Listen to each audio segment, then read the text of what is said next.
जहाँ बसे संतोष वहाँ धन वैभव की खान, माता जिसकी रक्षा करे मिटे सकल संकट महान। संतोषी माता की जय। प्रिय श्रोताओं, आज शुक्रवार के दिन सुनिए संतोषी माता की कथा और आरती। आप सभी पर संतोषी माता की कृपा सदैव बनी रहे, इसके लिए आज आप कमेंट बॉक्स में संतोषी माता की जय भी जरूर लिखिए। इस व्रत को करने वाले कथा कहते सुनते समय हाथ में गुड़ और भुने चने रखें। सुनने वाले संतोषी माता की जय, संतोषी माता की जय, इस प्रकार जय जयकार मुख से बोलते जावें। कथा समाप्त होने पर हाथ का गुड़ चना गाय को खिलावें। कलश पर रखा हुआ गुड़ चना सबको प्रसाद के रूप में बांट दें। कथा के पूर्व कलश में जल भरें, उसके ऊपर गुड़ चना से भरा कटोरा रखें। कथा समाप्त होने और आरती होने के बाद कलश के जल को घर में सब जगह पर छिड़के और बचा हुआ तुलसी की क्यारी में सींच देवें। सवा आने का गुड़ और चना लेकर माता का व्रत करें। सवा पैसे का भी लेवे तो कोई भी आपत्ति नहीं है। गुड़ घर में हो तो उसे लेवे, कोई विचार न करें, क्योंकि माता तो भावना की भूखी हैं, कम ज्यादा का कोई विचार ही नहीं। व्रत के उद्यापन में 2.5 सेर का खाजा, खीर और चना का साग नैवेद्य रखें। घी का दीपक जला संतोषी माता का जयकार बोलकर नारियल तोड़े। इस दिन घर में कोई प्राणी खटाई न खावे। खट्टा वस्तु खाने से माता का कोप होता है, इसलिए उद्यापन के दिन दाल, शाक आदि किसी भी वस्तु में खटाई न डालें। न आप खावें, न खटाई किसी दूसरे को खाने को दे। इस दिन 8 लड़कों को भोजन कराएं। देवर, जेठ, कुटुंब का मिलता हो तो दूसरों को बुलाना नहीं। अगर कुटुंब के ना मिले तो ब्राह्मणों के, रिश्तेदारों के अथवा पास पड़ोसियों के लड़के बुला लें। उन्हें खटाई की वस्तु न देनी है तथा भोजन करा यथाशक्ति दक्षिणा देनी चाहिए। नगद पैसा न दें, कोई वस्तु दक्षिणा में देवें। व्रत करने वाला कथा सुनकर प्रसाद ले और एक समय भोजन करे। इस प्रकार व्रत करने से माता जैसे उसे कई बार प्रसन्न हुई, वैसे ही सभी पर प्रसन्न हुए। तो आइए शुक्रवार के दिन की जाने वाली संतोषी माता व्रत कथा श्रवण करते हैं। एक बुढ़िया थी, उसके 7 बेटे थे। 6 कमाने वाले थे जबकि एक निकम्मा था। बुढ़िया 6 बेटों की रसोई बनाती, भोजन कराती और उनसे जो कुछ जूठन बचती वह 7वें को दे देती। एक दिन वह पत्नी से बोला, देखो मेरी माँ को मुझ पर कितना प्रेम है। वह बोली, क्यों नहीं, सबका जूठा जो तुमको खिलाती है। वह बोला, ऐसा नहीं हो सकता, मैं जब तक आंखों से ना देख लूं मान नहीं सकता। बहू हंसकर बोली, देख लोगे तब मानोगे। कुछ दिन बाद त्योहार आया। घर में 7 प्रकार के भोजन और चूरमे के लड्डू बने।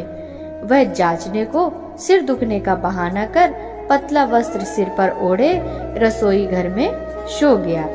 वह कपड़े से सब देखता रहा। 6 भाई भोजन करने आए। उसने देखा माँ ने उनके लिए सुंदर आसन बिछाकर नाना प्रकार की रसोई परोसी और आग्रह करके उन्हें जमाया और देखता रहा। 6 भोजन करके उठे। माँ ने उनकी जूठन थालियों में से लड्डुओं के टुकड़े उठाकर एक लड्डू बनाया। जूठन साफ कर बुढ़िया माँ ने उसे पुकारा, बेटा 6 भाई भोजन कर गए हैं, अब तू ही बाकी है, उठ तू कब खाएगा। वह कहने लगा, माँ मुझे भोजन नहीं करना, मैं अब परदेश जा रहा हूँ। माँ ने कहा, कल जाता हो तो आज चला जा। वह बोला, हाँ आज ही जा रहा हूँ। यह कहकर वह घर से निकल गया। 7वें बेटा का परदेश जाना। चलते समय पत्नी की याद आ गई। वह गौशाला में कंडे थाप रही थी। वहां जाकर बोला, हम जावे परदेश, आवेंगे कुछ काल, तुम रहियो संतोष से धर्म आपनो पाल। वह बोली, जाओ पिया आनंद से, हमारो सोच हटाए, राम भरोसे हम रहे, ईश्वर तुम्हें सहाय। 2 निशानी आपन देख धरू मैं धीर, सुधीमती हमारी बिसारियो रखियो मन गंभीर। वह बोला, मेरे पास तो कुछ नहीं, यह अंगूठी है सो ले लो, अपनी कुछ निशानी मुझे दे दो। वह बोली, मेरे पास क्या है, यह गोबर भरा हाथ। यह कहकर उसकी पीठ पर गोबर के हाथ की थाप मार दी। वह चल दिया। चलते चलते दूर देश पहुंचा। परदेश में नौकरी। वहाँ एक साहूकार की दुकान थी। वहाँ जाकर कहने लगा, भाई मुझे नौकरी पर रख लो। साहूकार को जरूरत थी। साहूकार बोला, रह जा। लड़के ने पूछा, तनख्वाह क्या दोगे? साहूकार ने कहा, काम देखकर दाम मिलेंगे। साहूकार की नौकरी। सुबह 7 बजे से 10 बजे तक की नौकरी बजाने लगा। कुछ दिनों में दुकान का सारा लेन देन, हिसाब किताब, ग्राहकों को माल बेचना, सारा काम करने लगा। साहूकार के 7-8 नौकर थे।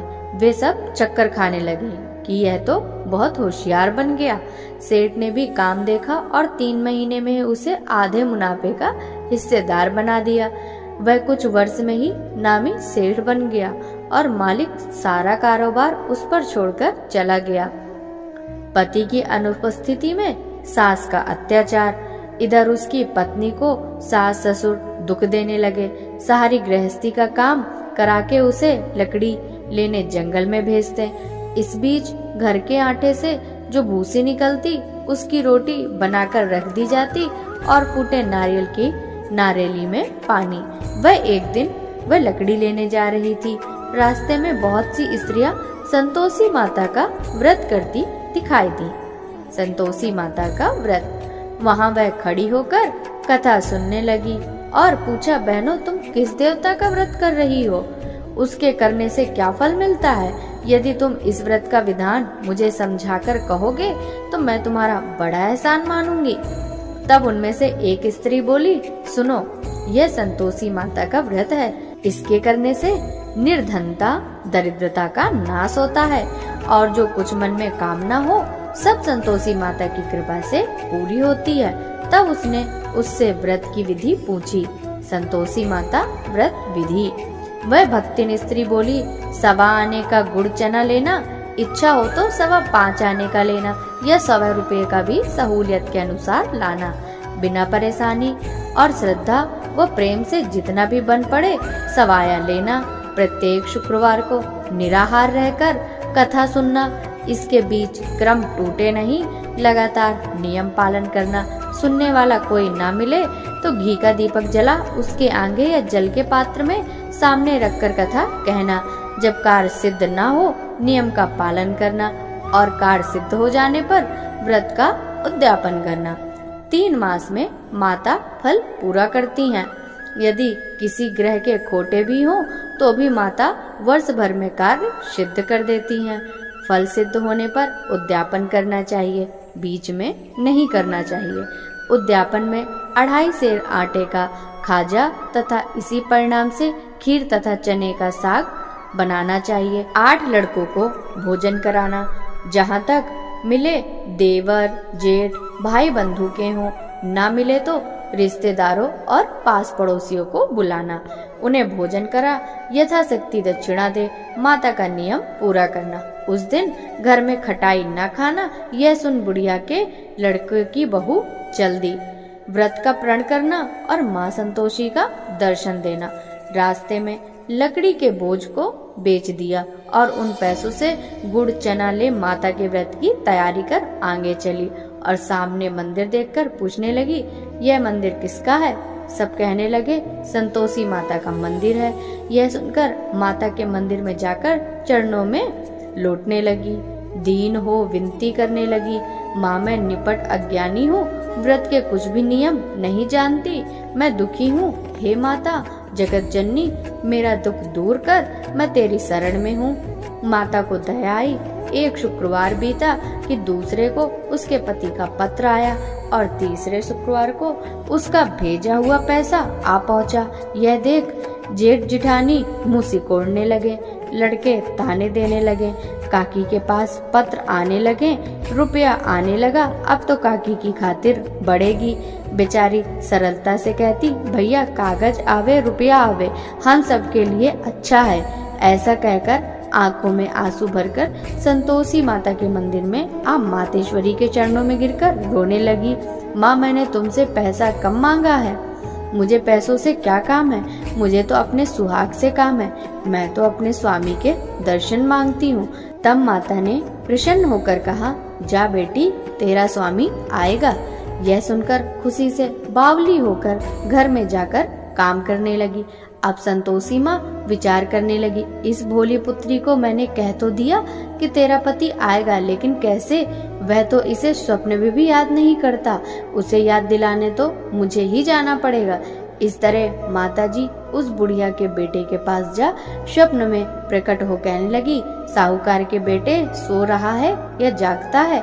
वह कहने लगा, माता सोता भी नहीं जागता भी नहीं, कहो क्या आज्ञा है? माँ कहने लगी, तेरा घर बार कुछ है कि नहीं? वह बोला, मेरे पास सब कुछ है, माँ है, बाप है, बहू है, क्या कमी है? देवी माँ बोली, भोले पुत्र, तेरी बहू घोर कष्ट उठा रही है, तेरे माँ बाप उसे परेशानी दे रहे हैं, वह तेरे लिए तरस रही है, तू उसकी सुध ले। वह बोला, हाँ माताजी, यह तो मालूम है, परंतु जाऊं तो कैसे? परदेश की बात है, लेन देन का कोई हिसाब नहीं, कोई जाने का रास्ता नहीं आता, कैसे चला जाऊं? माँ कहने लगी, मेरी बात मान, सवेरे नहा धोकर संतोषी माता का नाम ले, घी का दीपक जला, दंडवत कर दुकान पर जा बैठ, देखते देखते सारा लेन देन चुक जाएगा, जमा का माल बिक जाएगा, सांझ होते होते धन का भारी ढेर लग जाएगा। अब बूढ़े की बात मानकर वह नहा धोकर संतोषी माता को दंडवत, घी का दीपक जला दुकान पर जा बैठा। थोड़ी देर में देने वाले रुपया लाने लगे, लेने वाले हिसाब लेने लगे। कोठों में भरे सामान के खरीददार नगद दाम के सौदा करने लगे। शाम तक धन का भारी ढेर लग गया। मन में माता का नाम ले चमत्कार देख प्रसन्न हो घर जाने के लिए वास्ते गहने कपड़ा सामान खरीदने लगा। यहाँ काम से निपट तुरंत घर को रवाना हुआ। उधर उसकी पत्नी जंगल में लकड़ी लेने जाती, लौटते वक्त माताजी के मंदिर में विश्राम करती। वह तो उसके प्रतिदिन रुकने का स्थान जो ठहरा। धूल उड़ती देख वह माता से पूछती, हे माता, यह धूल कैसी उड़ रही है? माता कहती है, हे पुत्री, तेरा पति आ रहा है, अब तू ऐसा कर, लकड़ियों के 3 बोझ बना ले, एक नदी के किनारे रख और दूसरा मेरे मंदिर व तीसरा अपने सिर पर। तेरे पति को लकड़ियों का गट्ठर देख मोह पैदा होगा, वहाँ यहाँ रुकेगा, नाश्ता पानी खाकर माँ से मिलने जाएगा। तब तो तू लकड़ियों का बोझ उठाकर जाना और चौक में गट्ठर डालकर जोर से आवाज लगाना, लो सासू जी, लकड़ियों का गट्ठर लो, भूसी की रोटी दो, नारियल के खेपड़े में पानी दो, आज मेहमान कौन आया है? माता जी से बहुत अच्छा कहकर वह प्रसन्न मन से लकड़ियों के 3 गट्ठर बनाई, एक नदी के किनारे और एक माता जी के मंदिर पर रखा। इतने में मुसाफिर आ पहुंचा। सूखी लकड़ी देख उसकी इच्छा उत्पन्न हुई कि हम यहीं पर विश्राम करें और भोजन बनाकर खा पी कर गाँव जाएं। इसी तरह वह रुककर भोजन बना विश्राम करके गांव को गया। सबसे प्रेम से मिला। उसी समय सिर पर लकड़ी का गट्ठर लिए वह उतावली सी आती, लकड़ियों का भारी बोझ आंगन में डालकर जोर से आवाज देती, लो सासू जी, लकड़ियों का गट्ठर लो, भूसी की रोटी दो, आज मेहमान कौन आया है? यह सुनकर उसकी सास बाहर आकर अपने दिए हुए कष्टों को भुलाने हेतु कहती, बहू ऐसा क्यों कहती है? तेरा मालिक ही तो है आया है, आ बैठ, मीठा भात खा, भोजन कर, कपड़े गहने पहन। उसकी आवाज सुन उसका पति बाहर आता है। अंगूठी देख व्याकुल हो जाता है। माँ से पूछता है, माँ यह कौन है? माँ बोली, बेटा यह तेरी बहू है, जब से तू गया है तब से सारे गांव में भटकती फिरती है, घर का कामकाज कुछ नहीं करती, 4 पहर आकर खा जाती है। वह बोला, ठीक है माँ, मैंने इसे भी देखा और तुम्हें भी, अब दूसरे घर की चाबी दो, उसमें रहूंगा। माँ बोली, ठीक है, जैसी तेरी मर्जी। तब वह दूसरे मकान की 3री मंजिल का कमरा खोला, सारा सामान जमाया। एक दिन में राजा के महल जैसा टाट बाट बन गया। अब क्या था, बहू सुख भोगने लगी। इतने में शुक्रवार आया। शुक्रवार व्रत के उद्यापन में हुई भूल किया खटाई का इस्तेमाल। उसने पति से कहा, मुझे संतोषी माता के व्रत का उद्यापन करना है। पति बोला, खुशी से कर लो। वह उद्यापन की तैयारी करने लगी। जेठानी के लड़कों को भोजन के लिए कहने आई। उन्होंने मंजूर किया, परंतु पीछे से जेठानी ने अपने बच्चों को सिखाया, देखो भोजन के समय खटाई मांगना, जिससे उसका उद्यापन पूरा ना हो। लड़के जीमने आए, खीर खाना पेट भर खाया, परंतु बाद में खाते खाते कहने लगे, हमें खटाई दो, खीर खाना हमको नहीं भाता, देखकर अरुचि होती है। वह कहने लगी, भाई खटाई किसी को नहीं दी जाएगी, यह तो संतोषी माता का प्रसाद है। लड़के उठ खड़े हुए, बोले, पैसा लाओ। भोली बहू कुछ जानती नहीं थी, उन्हें पैसे दे दिए। लड़के उसी समय हट करके इमली खटाई ले खाने लगे। यह देखकर बहू पर माताजी ने कोप किया। राजा के दूत उसके पति को पकड़ ले गए। जेठ जेठानी मनमाने वचन कहने लगे, लूट लूट कर धन इकट्ठा कर लाया है, अब सब मालूम पड़ जाएगा जब जेल की मार खाएगा। बहू से यह सहन नहीं हुआ। माँ संतोषी से मांगी माफी। रोती हुई माता के मंदिर गई। कहने लगी, हे माता, तुमने क्या किया? हंसाकर अब भक्तों को रुलाने लगी। माता बोली, बेटी, तूने उद्यापन करके मेरा व्रत भंग किया है। वह कहने लगी, माता, मैंने कुछ अपराध किया है, मैंने तो भूल से लड़कों को पैसे दिए थे, मुझे माफ करो, फिर मैं तुम्हारा उद्यापन करूंगी। माँ बोली, अब भूल मत करना। वह कहती है, अब भूल नहीं होगी, अब बतलाओ वे कैसे आवेंगे। माँ बोली, जा पुत्री, तेरा पति तुझे रास्ते में आता मिलेगा। वह निकली, राह में पति आता मिला।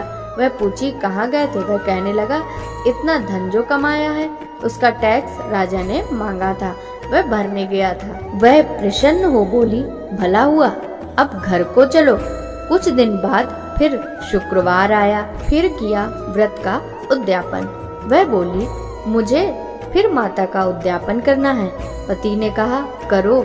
बहू फिर जेठ के लड़कों को भोजन को कहने गई। जेठानी ने एक दो बातें सुनाई और सब लड़कों को सिखाने लगी, तुम सब लोग पहले ही खटाई मांगना। लड़के भोजन से पहले कहने लगे, हमें खीर नहीं खानी, हमारा जी बिगड़ता है, कुछ खटाई खाने को दो। वह बोली, खटाई किसी को नहीं मिलेगी, आना हो तो आओ। वह ब्राह्मण के लड़के लाकर भोजन कराने लगी। यथाशक्ति दक्षिणा की जगह एक एक फल उन्हें दिया। संतोषी माता प्रसन्न हुई। संतोषी माता का फल, माता की कृपा से 9वें मास में उसे चंद्रमा समान सुंदर पुत्र प्राप्त हुआ। पुत्र को पाकर प्रतिदिन माता जी के मंदिर को जाने लगी। माँ ने सोचा, यह रोज आती है, आज क्यों ना इसके घर चलो। यह विचार कर माता ने भयानक रूप बनाया। गुड़ चने से सना मुख, ऊपर सूंड के समान होंठ, उस पर मक्खियां भिन भिन कर रही थी। देहली पर पैर रखते ही उसकी सास चिल्लाई, देखो रे, कोई चुड़ैल डाकिन चली आ रही है, लड़कों इसे भगाओ नहीं तो किसी को खा जाएगी। लड़के भगाने लगे, चिल्लाकर खिड़की बंद करने लगे। बहू रोशनदान में से देख रही थी। प्रसन्नता से पगली बन चिल्लाने लगी, आज मेरी माताजी मेरे घर आई हैं, वह बच्चे को दूध पीने से हटाती हैं। इतने से सास का क्रोध फट पड़ा। वह बोली, क्या उतावली हुई है, बच्चे को पटक दिया। इतने में माँ के प्रताप से लड़के ही लड़के नजर आने लगे। वह बोली, माँ, मैं जिसका व्रत करती हूँ ये संतोषी माता है। सबने माता जी के चरण पकड़ लिए और विनती कर कहने लगे, हे माता, हम मूर्ख हैं, अज्ञानी हैं, तुम्हारे व्रत की विधि हम नहीं जानते, व्रत भंग कर हमने बड़ा अपराध किया, जगमाता आप हमारा अपराध क्षमा करो। इस प्रकार माता प्रसन्न हुई। बहू को प्रसन्न हो जैसे फल दिया वैसे माता सबको दे, जो पड़े उसका मनोरथ पूर्ण हो। बोलो संतोषी माता की जय। जय संतोषी माता मैया, जय संतोषी माता, अपने सेवक जन की सुख संपत्ति दाता। जय संतोषी माता, सुंदर चीर सुनहरी माँ धारण कीनो, हीरा पन्ना दम के तन श्रृंगार लीनो। जय संतोषी माता। गेरू लाल छटा छवि बदन कमल सोहे, मंद हसत करुणामयी त्रिभुवन जन मोहे। जय संतोषी माता, स्वर्ण सिंहासन बैठी चंवर दुरे प्यारे, धूप दीप मधु सेवा भोज धरे न्यारे। जय संतोषी माता, गुड़ अरुचना प्रियताम संतोष कियो, संतोष कहाई भक्तन खूब वैभव दियो। ओम जय संतोषी माता। शुक्रवार प्रिय मानते आज दिवस सोही, भक्त मंडली छाई कथा सुनते मोही। जय संतोषी माता, मंदिर जगमग ज्योति मंगल ध्वनि छाई, विनय करे हम सेवक चरणन सिर नाई। जय संतोषी माता, भक्ति भाव में पूजा अंगीकृत कीजय, जो मन बसे हमारे इच्छित फल दीजय। जय संतोषी माता, दुखी दरिद्री रोगी संकट मुक्त किए, बहुधन धान्य भरे घर सुख सौभाग्य दिए। जय संतोषी माता, ध्यान धरे जो तेरा वांछित फल पायो, पूजा कथा श्रवण कर घर आनंद आयो। जय संतोषी माता, चरण गहे की लज्जा रखियो जगदम्बे, संकट तू ही निवारे दयामयी अम्बे। जय संतोषी माता, संतोषी माता की आरती जो कोई जन गावे, रिद्धि सिद्धि सुख संपत्ति जी भर पावे। जय संतोषी माता मैया, जय संतोषी माता, अपने सेवक जन की सुख संपत्ति दाता। मैया जय संतोषी माता, बोलिए संतोषी माता की जय।